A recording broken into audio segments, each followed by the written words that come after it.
Now, the next kind of message is a much more powerful tool, but it's a powerful tool for when you're really facing a time of struggle. So this is something that you kind of tuck away for whenever the rainstorm shows up for you, which may or may not occur. Intentionally, the goal is for it not to, but if it does, there's one thing I've discovered that works above all else when that might happen.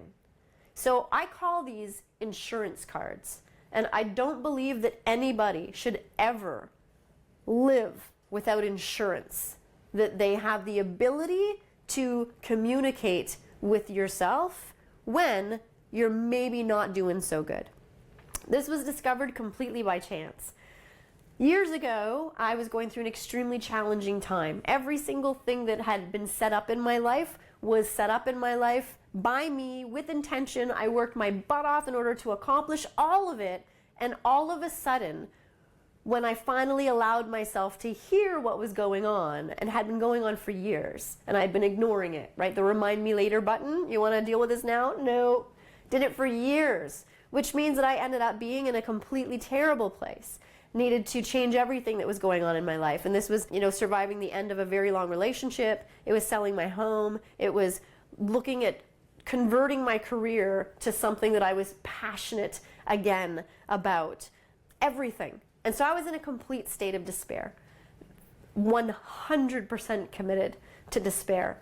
And after really being in my home all by myself for over a week in an absolute mess of a state, resistant to anybody else's attempts to help me or make me feel better. And emotions are powerful, extremely powerful. And they are the fiercest recruiters that you'll ever meet. So I'm normally a happy person. I'm normally in a really good mood and, feel grateful to feel that way. However, when doubt and, despair and sadness take over, it's like being inhabited by a terrorist. It's like being possessed. And I had no capacity to want to be around anybody who's trying to be positive.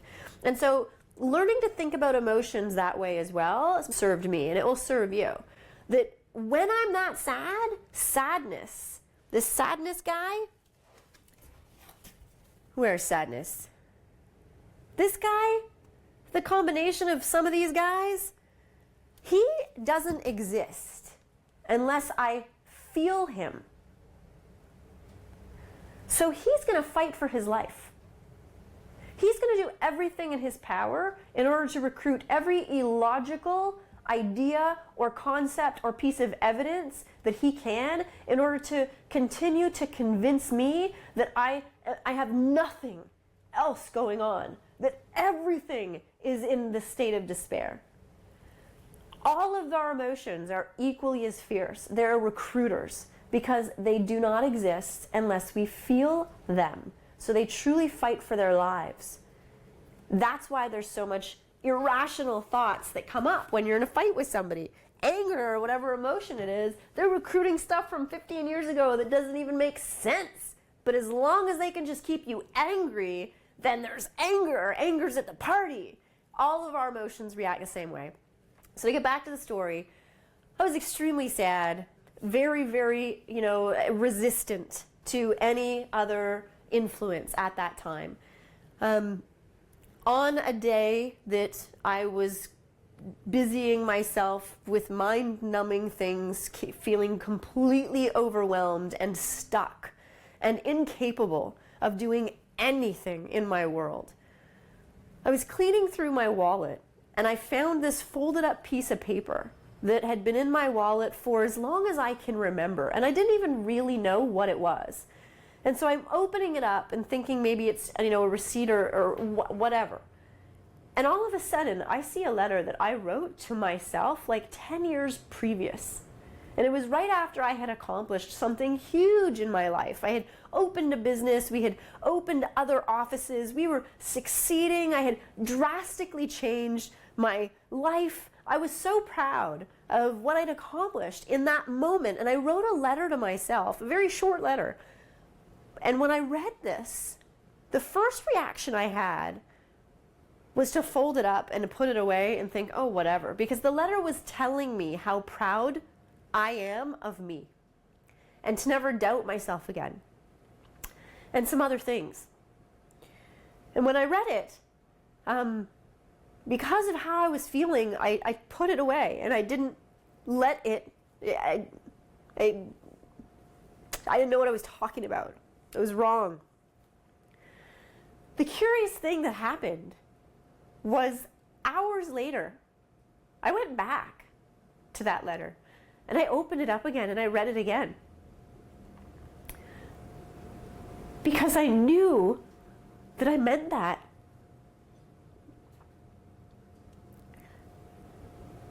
And I was able to get through all of that because that letter made me show back up again. And the reason I tell you this story is because at times when we can be super resistant to anybody else, and when we don't believe that things are going to be okay, or we don't believe that we can get through something, the state of sadness has an opportunity to persist and to live and to be more influential over us, to have influence over that girl in the future. There's no way I'm gonna allow my life to be affected by that version of me, because I am equally as committed regardless of what state I'm in. And I can be destructive and I can be deeply sad. Insurance messages to myself, insurance and messages to yourself, they're insurance that you won't let it happen. Because sometimes when you won't hear anybody else, you will hear yourself. And you'll hear what you authentically meant at the time of writing a letter.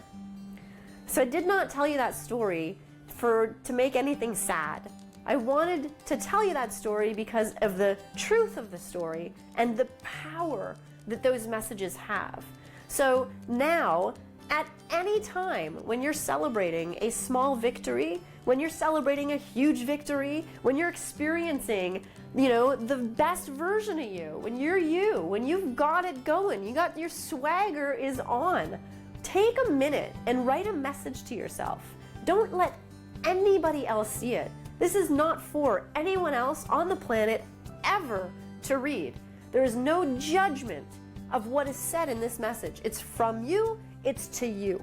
And write those messages. Carry them with you. Have them somewhere. Stick them in a little box somewhere on your shelf so that when you need them, they're there. And teach your kids to do the same thing. When they have had a huge accomplishment, when they have won a sporting event, when they have succeeded in the school play, when they have done unbelievably well, and especially after making it through some challenge, have them write a word to themselves. Have them write down, why are you proud of yourself? What did you do? Have them tell themselves they believe in themselves, that they can do whatever they set their mind to. Teach them to speak this way to themselves, so that way when they're facing struggle, when they are going through normal challenges, that they've already got some insurance cards to safeguard against anything that we will come up with in the future. And if you're planning to live life, you are gonna come up with resistance. It's how well you are prepared to ensure that you have the ability to navigate through it that's gonna make all the difference in the world.